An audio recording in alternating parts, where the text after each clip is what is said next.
આજે આપણે બનાવીશું કાચા કેળાની ક્રિસ્પી એવી વેફર। અહીંયા આપણે જોઈ શકીએ છીએ કે એકદમ સરસ ક્રિસ્પી એવી બની છે। તો આજની મારી રેસીપી તમને ગમે તો એક લાઈક અને એક સબસ્ક્રાઈબ જરૂરથી કરજો।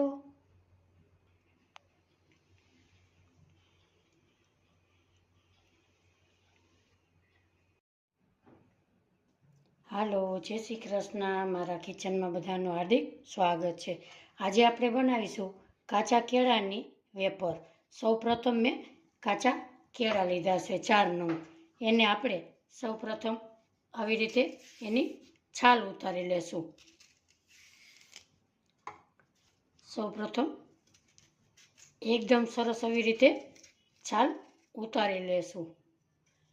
આ કાચા કેળાની વેફર એકદમ સરસ કુરકુરી અને ટેસ્ટી બને છે। આવી રીતે સૌપ્રથમ કેળાની છાલ ઉતારી લેશું।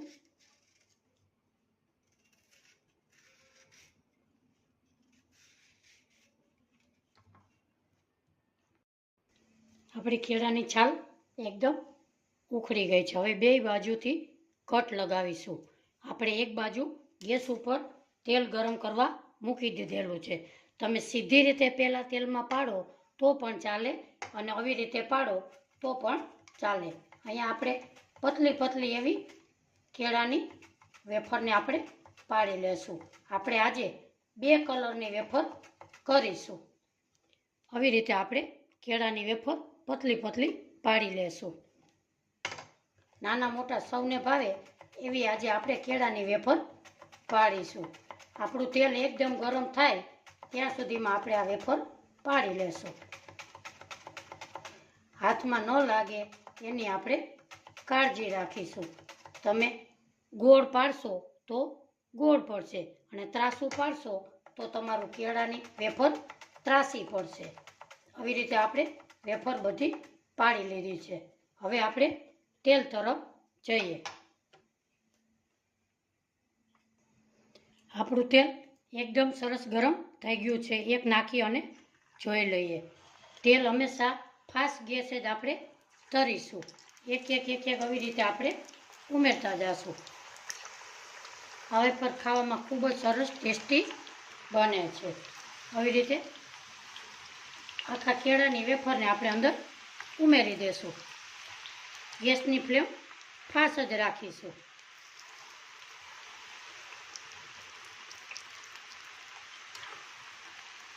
આવી રીતે આપણે હલાવતા રહેશું।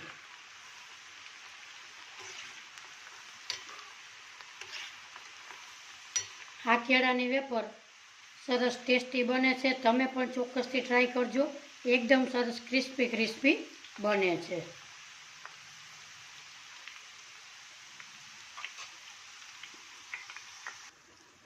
આપણી વેફર એકદમ સરસ ક્રિસ્પી એવી તળાઈ ગઈ છે। હવે આપણે એને ઝારાની મદદથી બહાર કાઢી લેશું। આપણે જોઈ લઈએ કે આપણી વેફર એકદમ સરસ ક્રિસ્પી એવો અવાજ આવે છે। હવે આપણે એક કેળાની છાલ ઉતારી અને સીધા તેલમાં જ પાડીશું। આપણે બીજા કેળાની પણ છાલ ઉતારી લીધી છે। હવે સીધી ડાયરેક્ટ આપણે તેલમાં પાડીશું।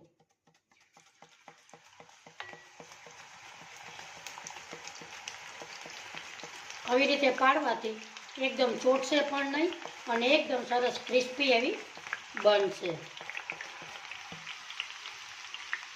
એને ક્રિસ્પી તળાય ત્યાં સુધી આપણે તળી લેશું। આપણી વેફર ક્રિસ્પી એવી તળાઈ ગઈ છે। હવે આપણે એને બહાર કાઢીશું। હવે આપણે હળદર મીઠાવાળી તળીશું।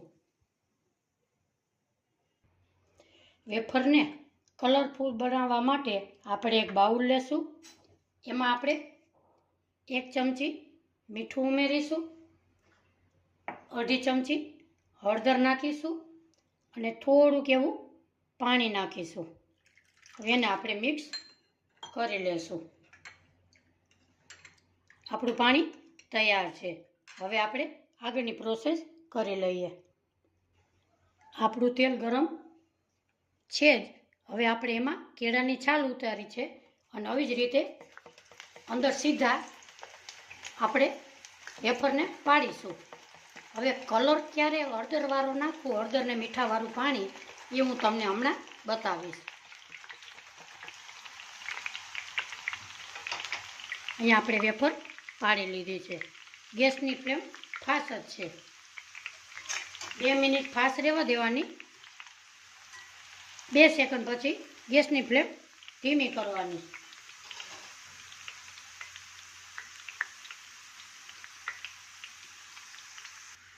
આપણી વેફર ક્રિસ્પી થાય ત્યારે જ હળદરવાળું પાણી એમાં 2 ચમચી ઉમેરીશું.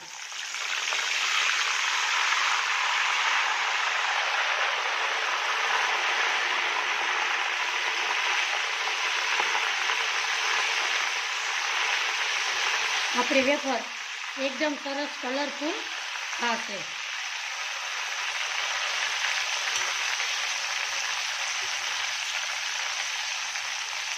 હવે એને ક્રિસ્પી તળી લઈએ.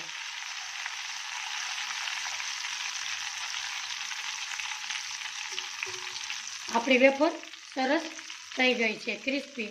હવે એને આપણે બહાર કાઢી લઈએ. આવી જ રીતે બીજી પણ આપણે તળી લઈએ. આપણી વેફર બધી તળાઈ ગઈ છે તો આપણે જોઈ શકીએ એકદમ અવાજ કુરકુરી સરસ બની છે. હવે આપણે સર્વ કરી લઈએ. આપણે જોઈ શકીએ છીએ કે આપણી વેફર એકદમ સરસ ક્રિસ્પી અને કુરકુરી બની છે. એકદમ સરસ ક્રિસ્પી એવો અવાજ આવે છે.